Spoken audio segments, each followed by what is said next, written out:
ফোঁস করার পরামর্শ দিয়ে বিভিন্ন মহলের সমালোচনার মুখে পাল্টা ফোঁস শুরু হয়ে গিয়েছে। জলঘোলা হচ্ছে দেখে আসরে নেমেছেন মুখ্যমন্ত্রী মমতা বন্দ্যোপাধ্যায়। তার মন্তব্যের অপব্যাখ্যা হচ্ছে বলে সোশ্যাল মাধ্যমে পোস্ট করেছেন তিনি। আর ফোঁস মন্তব্যের ব্যাখ্যা দিতে গিয়ে শরণ নিয়েছেন রামকৃষ্ণ দেবের।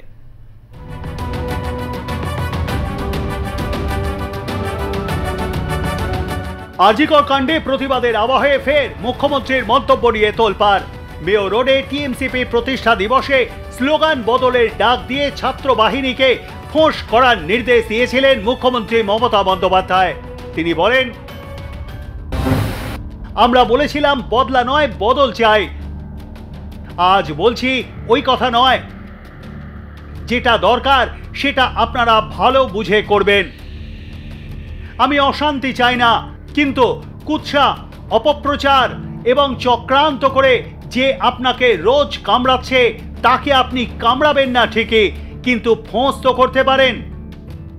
আমি অনেক ভেবেছি, কিন্তু আমি ভেবে দেখলাম যে এদের বিরুদ্ধে আমি কোনোদিনও বদলা নিইনি।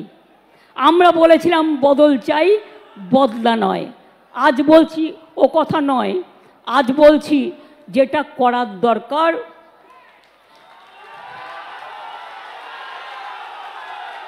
সেটা আপনারা ভালো বুঝে করবেন। আমি অশান্তি চাই না,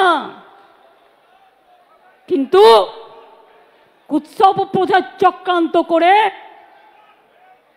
যে আপনাকে রোজ কামড়াচ্ছে, আপনি তাকে কামড়াবেন না, কিন্তু ফোঁস তো করতে পারেন। রামকৃষ্ণ পরমহংসদেব বলেছিলেন, একটা গোখরে সাপ তার কাছে গিয়ে বলেছিল, ঠাকুর তুমি তো আমাকে কামড়াতে বারণ করেছো, আমি কাউকে কামড়াই না, কিন্তু আমাকে অনেকে ইট মারে, আমার রক্ত পড়ে, আমার খুব কষ্ট হয়। ঠাকুর বললেন, শোনো, তোমাকে আমি কামড়াতে বারণ করেছি, তোমাকে আমি ফোঁস করতে বারণ করিনি।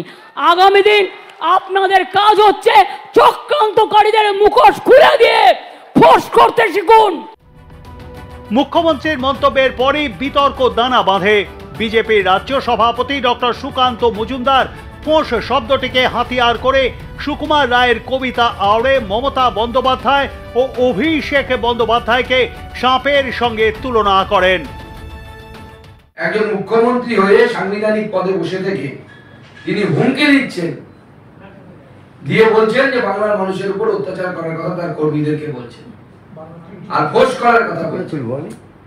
কবি হয়তো কবি সুকুমার রায় হয়তো এনার কথা ভেবেই অতীতে লিখে গেছিলেন, সেই সাপ জ্যান্ত গোটা দুই আন্ত, সেই সাপ জ্যান্ত গোটা দুই আন্ত। বাংলাতে দুজনই সাপ এখন আছে, দেখতে পাচ্ছি আপনারা। তবে তাদের জন্য কি ট্রিটমেন্ট হবে, জনগণ কি ট্রিটমেন্ট করবে সেটাও কিন্তু বলে গেছেন কবি, তেরে মেরে ডান্ডা করে দি ঠান্ডা। যারা ফোঁস করতে আসবে বাংলার জনগণ তাদের তেরে মেরে ডান্ডা করে দি ঠান্ডা এই মন্ত্র দিয়ে ট্রিটমেন্ট করবে। সে মাননীয় মুখ্যমন্ত্রীকে বলতে চাই, যতই ফোঁস করুন আপনি আর আপনার ভাইপো মিলে, দুই জ্যান্ত সাপ। বাংলার জনগণ কিন্তু তৈরি হয়ে আছে আপনাদেরকে মারার জন্য, গণতান্ত্রিক ভাবে, আপনার গুন্ডাদের মতো না, গণতান্ত্রিক ভাবে মারার জন্য তৈরি হয়ে আছে। যারা ফোঁস করতে আসবে গণতন্ত্রে ফোঁসের জায়গা নেই।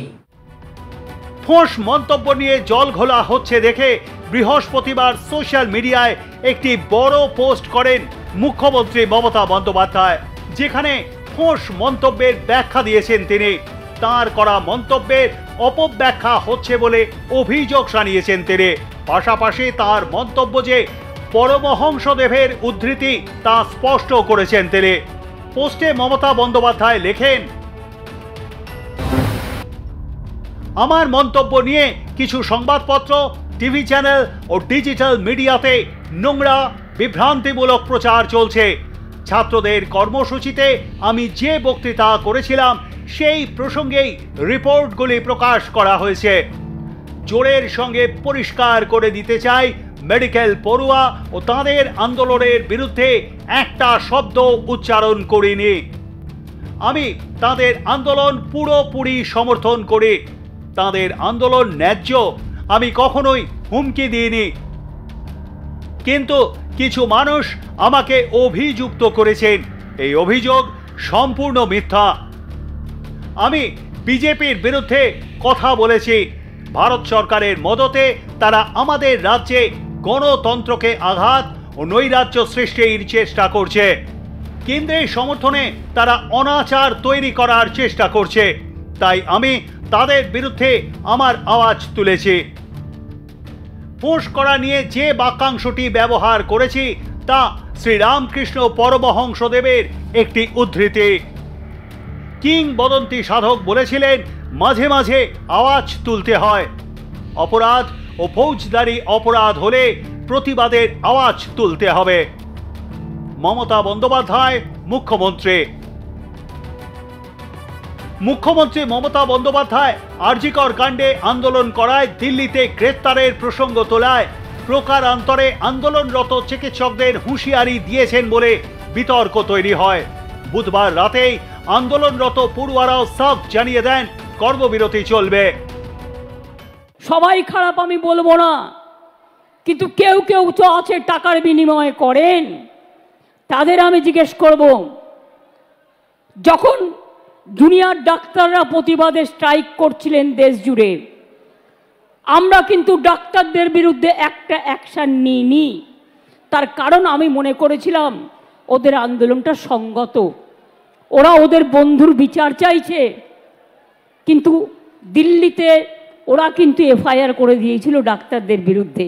আরজিকরের পক্ষ থেকে যেটা আমাদের অবস্থান, সে এই অবস্থান হচ্ছে এটাই যে মাননীয় মুখ্যমন্ত্রীর কাছে আমাদের প্রশ্ন এটাই যে তারা একটা কলেজের বুকে একটা ডিপার্টমেন্টের একটা সেমিনার রুমের মধ্যে এই নৃশংস হত্যাকাণ্ড ঘটালো, সেই ঘটনার বিচার কোথায় হলো? এই ঘটনার উদ্দেশ্য কি ছিল? তাহলে এই ঘটনার উদ্দেশ্যটা এখনো সামনে আসেনি। তাহলে আমরা কিভাবে মনে করতে পারি যে আমরা সেফ কলেজ ক্যাম্পাসের মধ্যে? আরজিকরের আন্দোলন যে ন্যায্য তা পোস্টে উল্লেখ করে এই বিতর্কেও ইতি টেনেছেন মুখ্যমন্ত্রী। কিন্তু ফোঁস-ফাঁসের রাজনীতি কি এতে থামবে? সঞ্জু সুরের রিপোর্ট, আর প্লাস নিউজ।